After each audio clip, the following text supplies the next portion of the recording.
expect a whole lot. I tell you what I am going to do first. I'm going to play the Mahan game that Luckster wanted, because we were talking about that before the stream started. So I spent some time kind of moving a captain over and getting that ship set up and so on and so forth. So we're going to play the Mahan game. Yes, there we go. Let's get this done.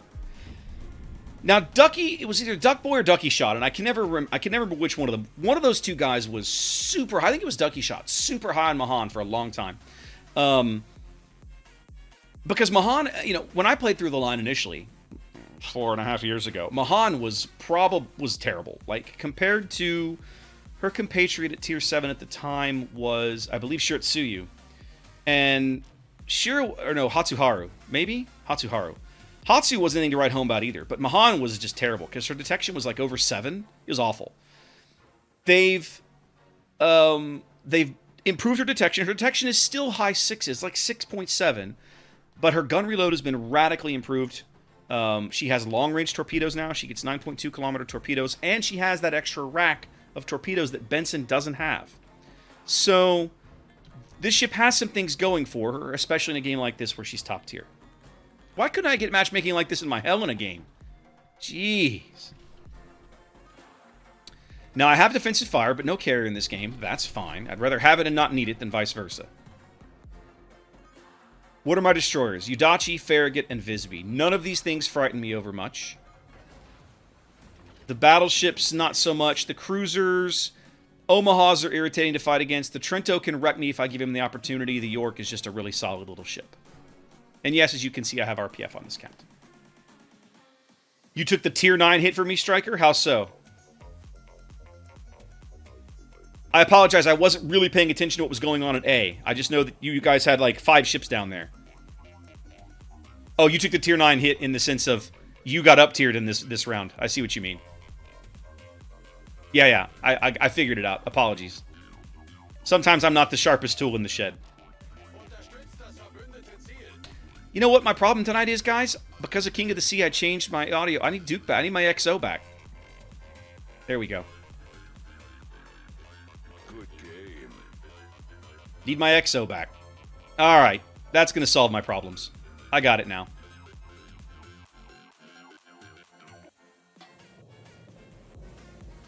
Now, everything out here, even the Farragut, outspots me. So I do have to be a little frosty.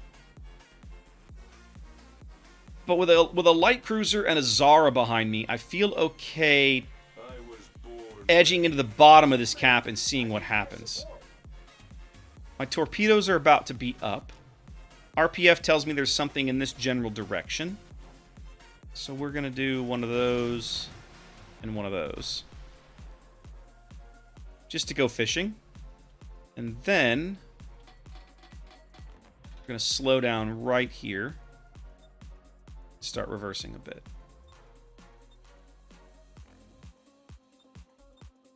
I'm on you like stink on shit.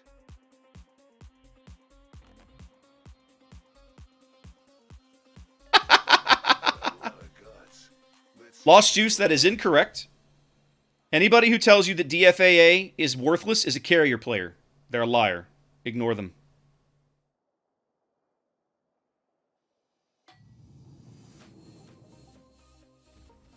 Okay, I like that. I like seeing the smoke. That tells me my torpedoes are at least aimed correctly. Am I going to hit anything with them? No. He's up here somewhere. Okay. It's fine.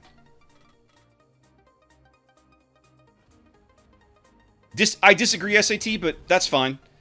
To me, that's a play style. I choose to play the American destroyers in a certain way, and so that's on me. In the old Mahan, I would agree with you, but with a 3-second reload, I don't really miss the 5th gun that much.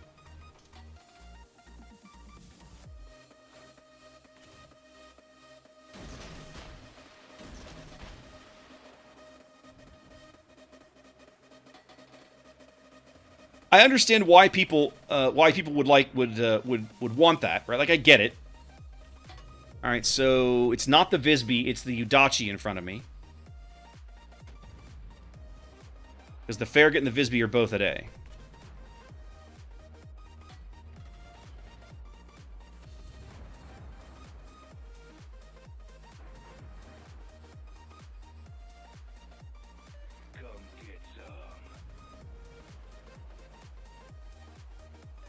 Time for some Okay, the QE's turning out. The York is doubling down. I'm not sure what this York is doing. Actually, I know the York is getting wrecked. That's what the York is doing. One other thing that I really like about Mahan is that she gets that extra rack of torpedoes. Right? She gets the one on each side plus the center line mounted one. I'm a big fan of that. That's how we do it. We have so many ships at A and they can't cap it. That feels kind of awful.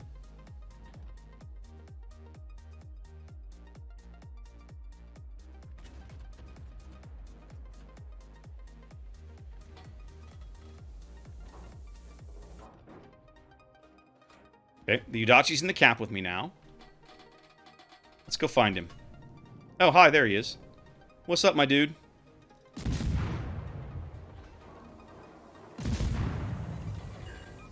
Well, everybody's shooting at me now. They're all excited.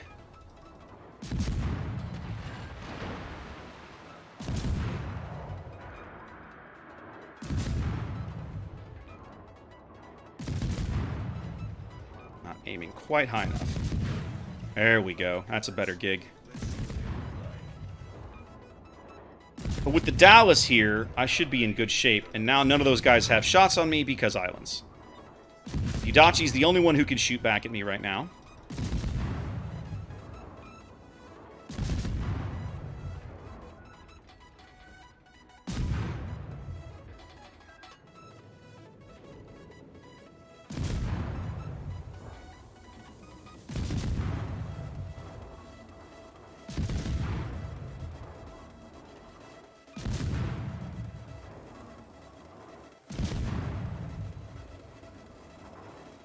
Yeah, Dallas took care of it.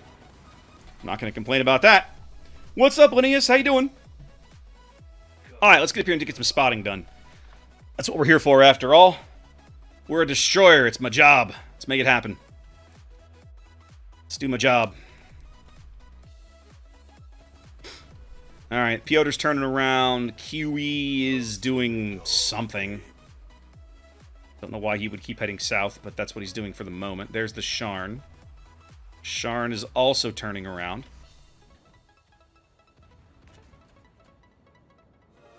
Welcome. We'll throw one rack out for the QE just because I want to find out what he's doing. Lennius, thank you for the resub. I appreciate that.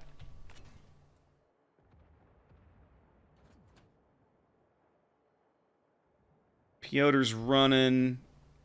Scharnhorst turned south, did he? Wow. I got just the thing for you, buddy. QE's turning in. Some fisting.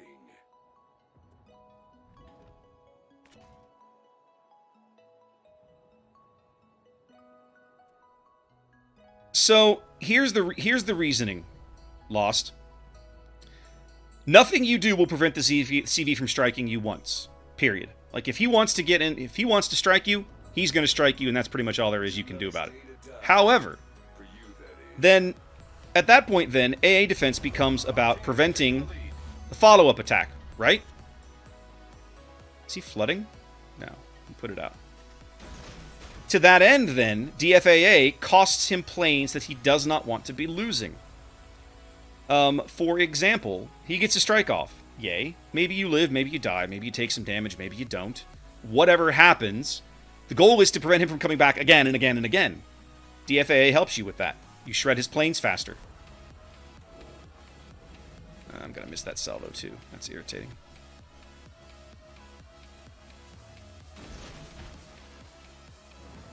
I feel a little trapped out here, although the Scharnhorst is about to feel my wrath, which feels kind of nice. You can eat 2 of those, I think. Ooh, and a fore and an aft flood. That sucks for you, dude. Yes, Piotr, turn south. Yes, turn south. I aimed those assuming you would turn south. Thank you so much. Scharnhorst is going to flood out, I think. I'm not surprised, Roke. I'm not surprised at all. He's going to eat one up forward. Yeah. Go with his little flood.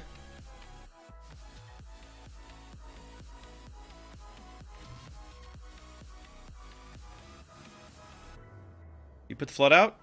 Yes, he did. So, now it's time. Shorted that one a bit. Oh, he did something unexpected. He turned farther south.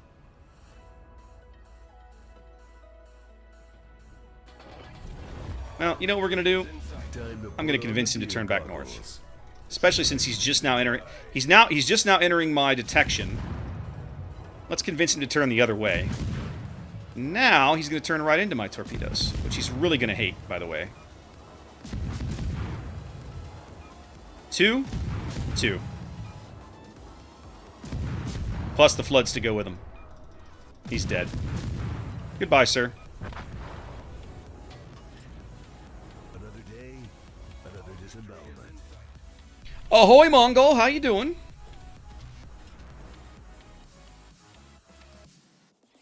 You know what? I'm starting to think Ducky Shot's right. I'm starting to think that this ship is better than I remember. The buffs have been kind to her. Admittedly, my team's having a good game, but... So, Lost, what I'll do at some point this evening, for starters, Holland is kind of an outlier, right? Like, if I show you Holland, I get a carrier game and the carrier decides to attack me repeatedly, Holland will just melt his airplanes. I'd have to get something else. What I'll probably do would get maybe like a Fletcher. Like, I'll try and see if I can get a Fletcher game with a carrier, and that maybe give a little more accurate sense of what it's like to take DFAA on like a destroyer, especially an American destroyer, and maybe that'll give you an idea of one of the reasons that I still take it.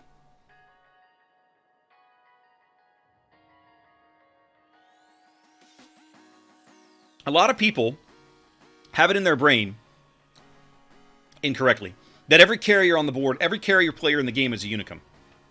That is not the case. There are more potato carrier players than ever before. And to me, that's where DFAA really starts to come in handy, because you're able to... this is a stern chase. These are really bad torpedoes, but I'm doing it anyway.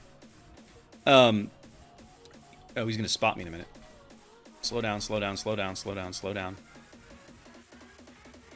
Don't get spotted.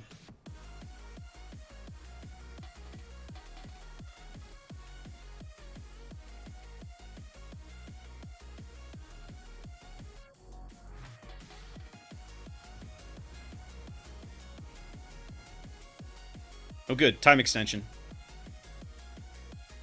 Because those look really good on this QE. Like, I might put a few into him.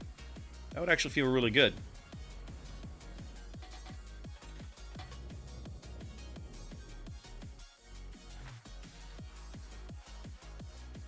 One, two, and maybe third? No, just the two. 2 and a flood. I'll take it. Keep flooding there, boyo. Keep flooding.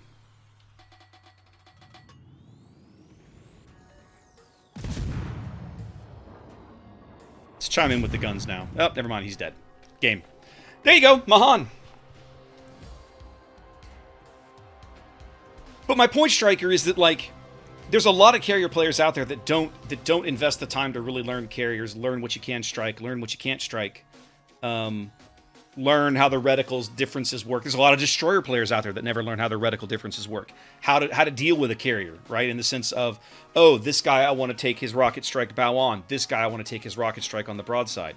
You know? And so there's a lot of learning to do, especially in the mid tiers when you start dealing with the variety of the tier 8 carriers. Solid amount of little flooding damage that game.